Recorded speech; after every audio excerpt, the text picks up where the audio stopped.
tardes, compañeras, compañeros. Un gusto estar acá con ustedes y bueno, con todos los compañeros que son los que están lidiando con la rendición de cuentas, que nosotros estamos esperando del otro lado, ya de los pasos perdidos.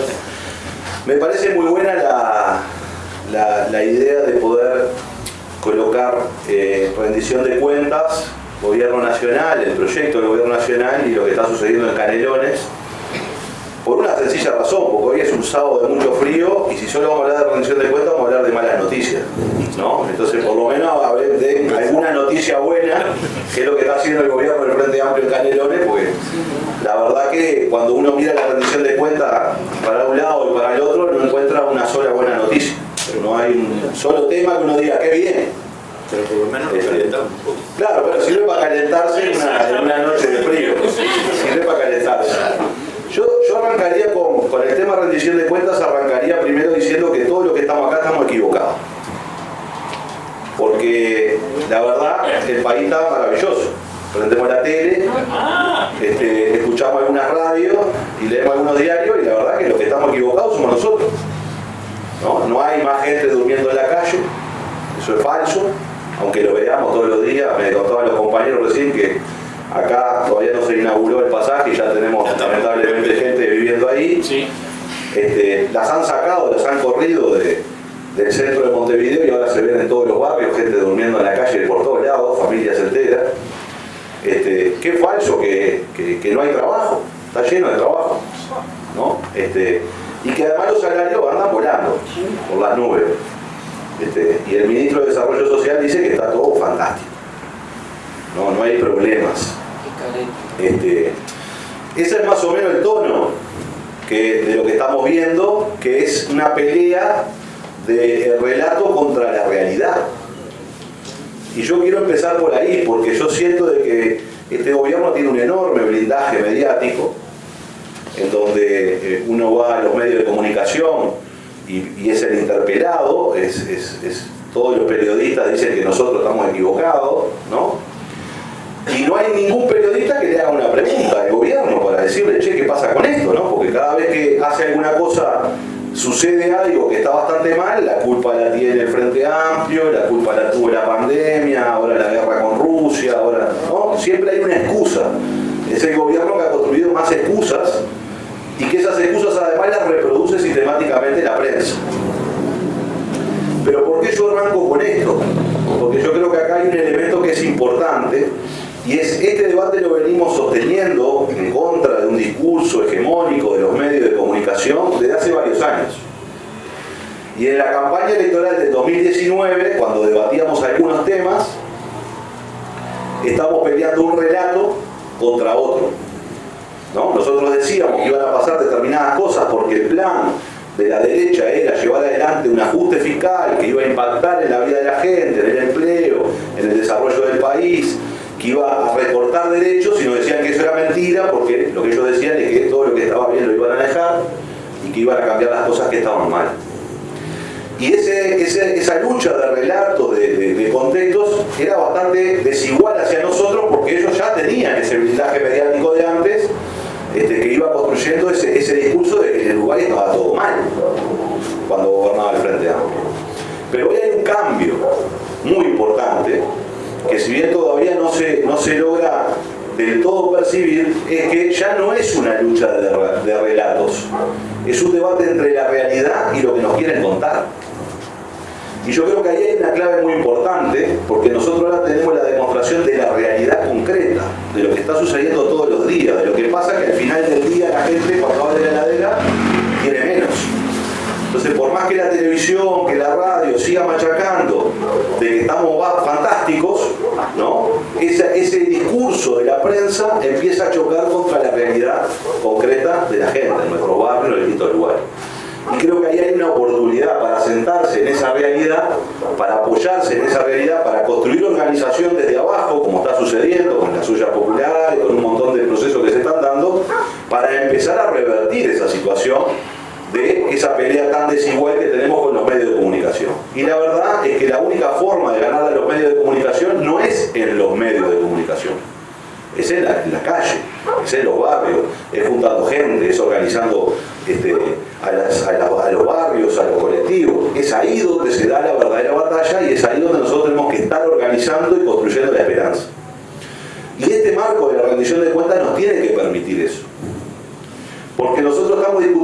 rendición de cuentas en una economía que empezó a crecer porque ya terminó la pandemia en términos económicos. En términos sanitarios también, pero en términos económicos hace ya bastante tiempo que el golpe que significó la pandemia y la crisis en la economía uruguaya terminó. La economía uruguaya está creciendo al 4%. Es decir, hay un crecimiento económico desde el año pasado y este año se registra un nuevo crecimiento económico. Lo que está sucediendo es que ese crecimiento económico se lo están apropiando unos poquitos. Porque la enorme mayoría de la gente que vive de su salario, que vive de su ingreso, que vive de su laburo, que vive de su jubilación, en realidad no está participando de ese crecimiento.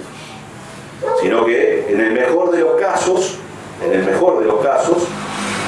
cuando termine este gobierno, los salarios y las jubilaciones van a estar igual que en el 2019. Es decir, que vamos a pasar 5 años congelados, de alguna manera. Eso es lo que está pasando. El ingreso de las familias está congelado. Y entonces cuando termine, en el mejor de los casos, vamos a tener el mismo poder adquisitivo que teníamos en el año 2019. Quiere decir que ahora van a haber 5 años, ¿no?, por aquella propaganda que nos iban a ofrecer los 5 mejores años de nuestra vida, ¿verdad? Pero van a haber 5 años en donde para la enorme mayoría del pueblo uruguayo, en términos salariales, va a quedar igual que antes, como si no hubiesen sucedido esos 5 años. Pero sí para unos pocos, para los más llamados, va a haber significado un enorme engrosamiento de sus bolsillos. De hecho, ya se está registrando récord en donde ya tenemos en un solo año se acumularon 4.000 millones de dólares de depósitos bancarios. ¿Eso qué quiere decir? Que hay algunos que se están quedando con este crecimiento económico y que está llegando a su bolsillo y que lo están guardando en los bancos. Incluso hay más de 2.500 millones de dólares de residentes uruguayos que están colocados en el exterior. Y esto es una cifra récord porque nosotros veníamos de 15 años de crecimiento económico donde el PBI uruguayo pasó de 12.000 millones de dólares a casi 60.000 millones de dólares. Es decir, la riqueza que produce el Uruguay se multiplicó 5 veces, creció, pero en ninguno de esos años que gobernó el Frente Amplio y que la riqueza del país crecía, se había batido un récord de tantos depósitos bancarios en un solo año. O dicho de otra manera, mientras que en 15 años de gobierno hubo crecimientos de la economía del orden del 4, del 5, del 6%, ese crecimiento se redistribuyó. Podemos discutir si se distribuyó mucho o poco, si podíamos haber ido más lejos o nos quedamos cortos. Lo cierto es que todo el crecimiento de la economía durante 15 años se repartió. Mientras que en estos 2 años y medio que va de gobierno, todo el crecimiento de la economía no se repartió. Y por eso se baten récord de depósitos bancarios. Porque si no sería inexplicable, ¿no?, que en este contexto haya gente que le sobra tanta plata que la pone en el banco. ¿Verdad? Y lo que está pasando es que solo unos poquitos se están quedando con el crecimiento económico. Y eso es una política económica que tiene un modelo y un proyecto de país atrás, que es el proyecto de país en el cual no importa lo colectivo, no importa la distribución, sino que es el sálvese quien pueda, que el mercado arregle.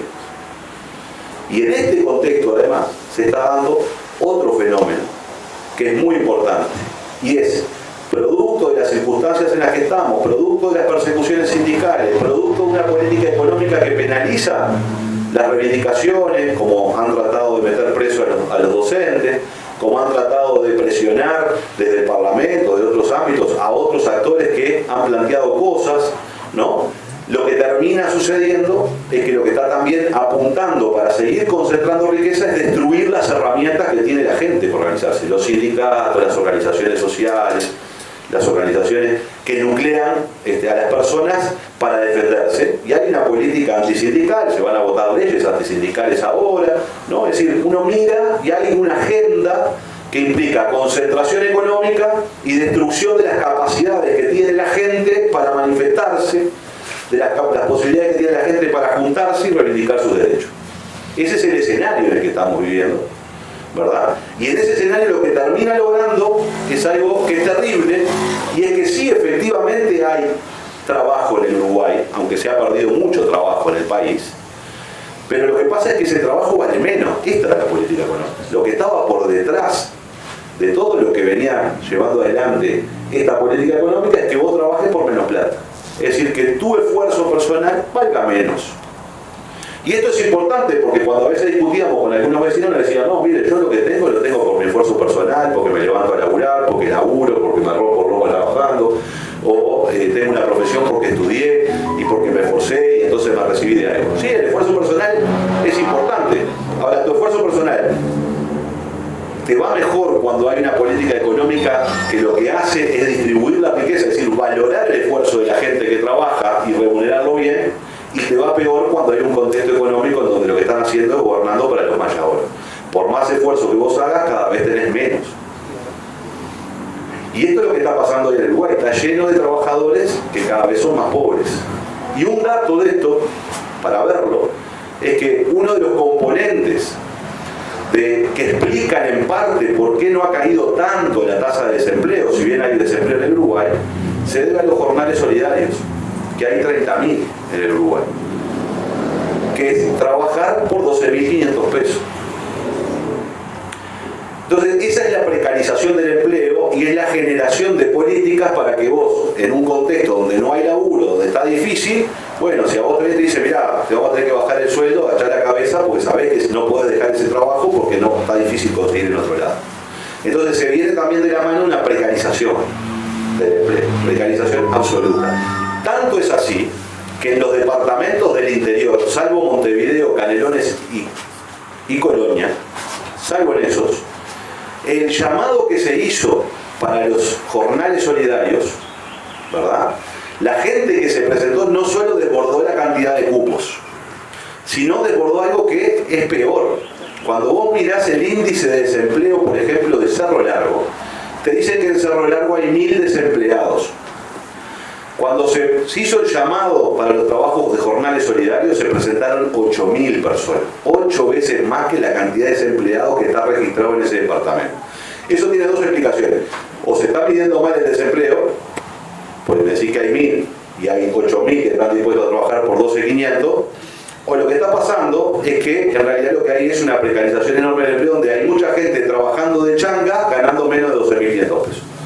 Porque está dispuesto a dejar su laburo para ir a un jornal solidario. ¿No?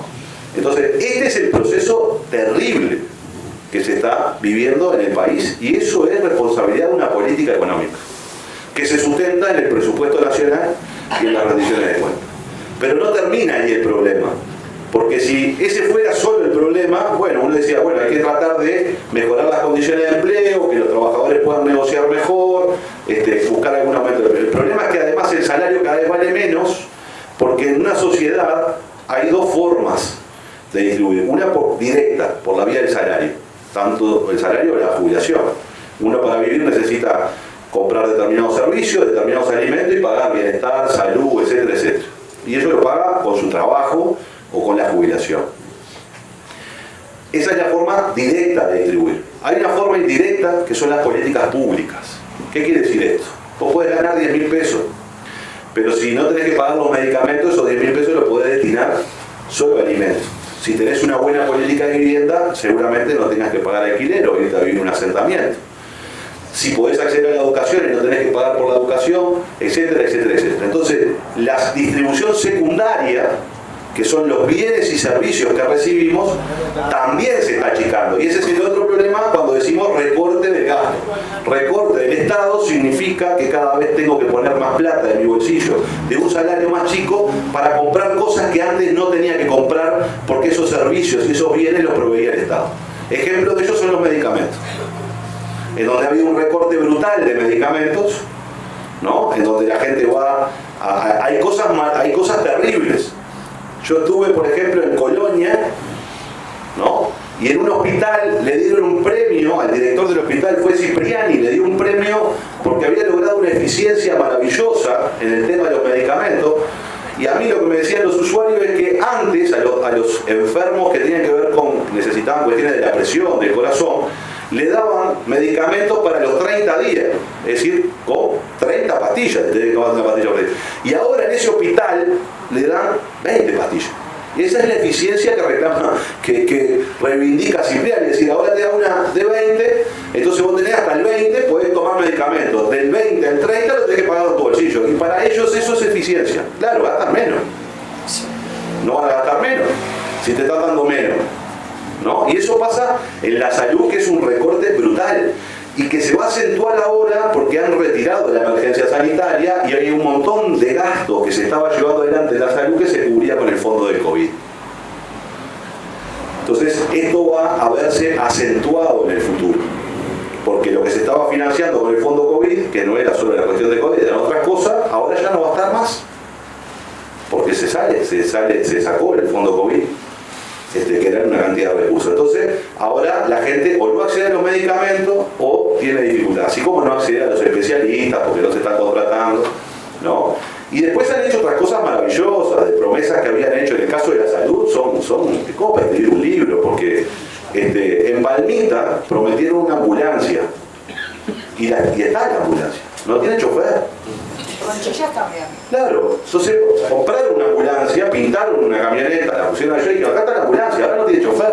En Conchillas pasa eso. No, en Conchilla acá, bueno, pero eso está pasando de todos lados.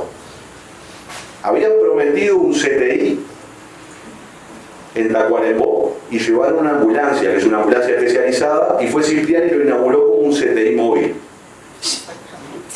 No, entonces yo digo, no vas a ser eficiente si en vez de montar un CTI llevas una ambulancia, te sale más barato, ¿no? Entonces esto para poner el ejemplo de la salud, ni que hablar de educación, donde se está recortando, ni que hablar un conjunto de áreas muy importantes en las cuales se ha recortado el gasto de manera terrible, ¿no? Y esto es menos servicios, menos derechos, y ellos van con una consigna que es la del ahorro, y esa consigna del ahorro, pues yo no lo quiero aburrir con números nada más, porque si no, la consigna del ahorro es una consigna fuerte en la sociedad. Porque si vos ahorrás, quiere decir que sabés administrar tus recursos. Si vos ahorrás, tenés capacidad de ahorrar, ¿no? Esto es la sociedad. Si vos tenés capacidad de ahorrar, vas a poder comprar la campera ahora para el invierno al juicio, te vas a poder ir de vacaciones, vas a poder tener tu casa, vas a poder cambiar el auto, comprar la moto. ¿Por qué? Porque ahorré, porque administré bien. Entonces la agencia de publicidad le dice, bueno, al recorte llamale ahorro porque eso cae bien en la gente. Pero no es ahorro cuando yo podría decir, bueno, en casa vamos a ahorrar, ¿no? Le digo a Flavia y le digo, mirá, tengo las dos gurises, vamos a empezar a ahorrar en casa. Estamos comiendo todos los días, vamos a comer salteado. Y entonces ahorramos. No estoy ahorrando cuando hago eso. El ahorro es cuando vos seguís haciendo lo que estabas haciendo o haces más con el mismo dinero. ¿No? Porque vos decís, yo soy más eficiente, bueno, porque con la misma plata, no pongo más plata, pero doy más servicio.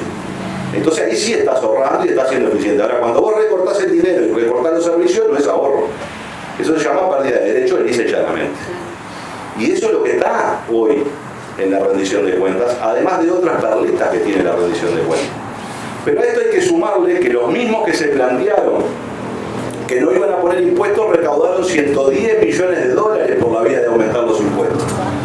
Pero no le llaman aumento de impuestos, ¿verdad? Lo que hicieron fue quitar exoneración.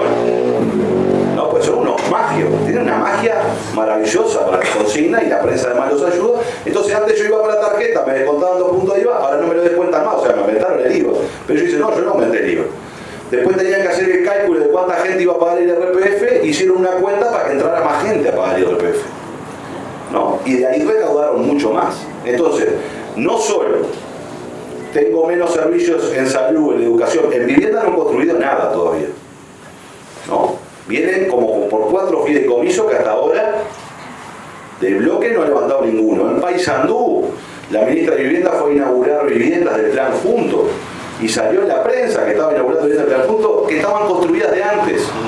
Que lo que hicieron fue pintarle y le pusieron plan de vivienda 2020-2025. Las pintaron. ¿Ah? Entonces, no hay una política de vivienda. Esto lo están viendo ustedes en Canelones, por ejemplo. Se puede ver por qué no hay una política de vivienda, donde es la crisis, por ejemplo, de los ladrilleros. ¿Por qué? Porque quien más utiliza ladrillos son las cooperativas de vivienda. Entonces había una política de construcción de viviendas que ahora se ha retraído y esto ha tenido impacto, por ejemplo, en los ladrilleros canarios que tienen dificultades para vender ahora porque no, quienes compraban eran las cooperativas y ahora no se está construyendo. Entonces nos van a decir que ahorraron también en vivienda porque hicieron eso.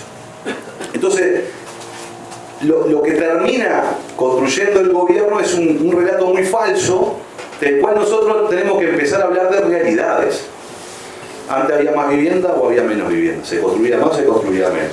Antes se accedía a los medicamentos o no se accedía a los medicamentos. Antes había construcción de liceos, de escuelas, había incrementos salariales, había una política determinada para dar mejores servicios y ahora todo eso se va recortando, ¿no? Entonces, si uno se pone a discutir las consignas de ellos, va a ser muy difícil de revertir esta situación. Lo que hay que hablar es de realidades que está pasando la gente de carne y hueso, porque eso sí lo vemos por todos lados. Entonces no solo nos recortaron los servicios, nos recortaron el salario, sino que además generaron una política, en el caso de los combustibles, que se dispararon. Los que no iban a aumentar los combustibles aumentaron un 60% de los combustibles, ¿no? Entonces eso termina encareciendo con un problema inflacionario a todo el país. Pero también se habían comprometido que si bajaba el petróleo, bajaban los combustibles. Bueno, yo les tengo que dar una mala noticia para que nos calentemos más. El petróleo bajó. Y la fórmula famosa transparente, aquella del PPI, no, el ministro de Industria salió a decir que los combustibles no se iban a bajar antes que calcularan el PPI. Mirá qué fantástico, porque les iba a dar que tenían que bajar. Entonces anunciaron antes que congelaban el precio de los combustibles, o sea que ni siquiera cumplen su propia promesa, como la calle Pou, que en campaña dijo que si hacía una reforma a la seguridad social, a los que estaban trabajando les iba a tocar la edad jubilatoria, y ahora dice, me equivoqué, no pasa nada, disculpame, y te clavan de cabeza con la reforma. Entonces, la rendición de cuentas que tenemos es una rendición muy escasa, donde no hay recursos, donde lo que está generando es un empobrecimiento de las políticas públicas, una destrucción de las políticas públicas, dificultades en los salarios, no solo de los funcionarios públicos, sino del acceso a un conjunto de bienes y servicios. En el caso de la educación, han crecido el número de alumnos y no ha crecido en igual circunstancia ni la cantidad de metros cuadrados construidos ni la cantidad de docentes, porque cuando vos para dar una mejor educación tenés que bajar el número de alumnos por clase. Y eso tiene que ver con contratar más docentes, contratar más enfermeros, enfermeras y médicos para poder que se acceda mejor. Todo esto se está recortando y por tanto entonces todos estos servicios se ven todos resentidos, ¿no? Y lo peor de todo, y yo termino con esto, que esto, además de ser una política que termina generando pobreza, que termina generando marginación, es una política que nos conduce a un abismo como país. Porque el 67% de los puestos de trabajo del Uruguay son provistos por empresas nacionales que son pequeñas y medianas empresas. Y esas pequeñas y medianas empresas venden sus productos y sus servicios a los uruguayos. Y entonces, si yo estoy afectando el salario y el ingreso de los uruguayos, si estoy haciendo que de tu bolsillo cada vez tengas que pagar servicios que antes no pagabas al Estado porque el Estado los brindaba de mejor manera, si además tenés menos salario y además los productos crecen, vos consumís menos. Y si consumís menos, entonces el de la supermercado vende menos, el de la ferretería vende menos. Y si vende menos el de la ferretería, entonces si tenía 5 empleados, seguramente presione, porque tiene menos venta, para bajar el salario de los trabajadores o para despedir a alguno. Y eso que genera menos consumo, porque un desempleado más tiene menos recursos, y entonces de esa manera estamos destruyendo la generación de puestos de trabajo del Uruguay. Porque nosotros tenemos el sector agroexportador, que es el que nos trae divisas, que está muy bien, que tiene precios internacionales maravillosos, como nunca antes. Ni siquiera en los 15 años del gobierno del Frente Amplio la soja valió lo que valió y la carne vale lo que vale.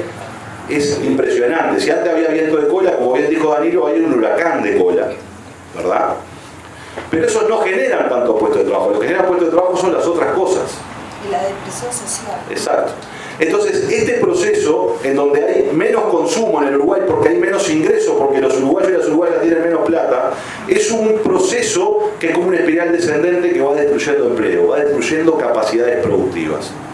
Las pequeñas y medianas empresas cada vez tienen más dificultades para seguir existiendo, subsistiendo, van cerrando sus puertas, eso ayuda a la concentración, los grandes se van quedando con el mercado, los chicos van desapareciendo, pero además se va destruyendo el empleo. Es lo mismo que nos pasó en la década del 90 que desembocó en el 2002.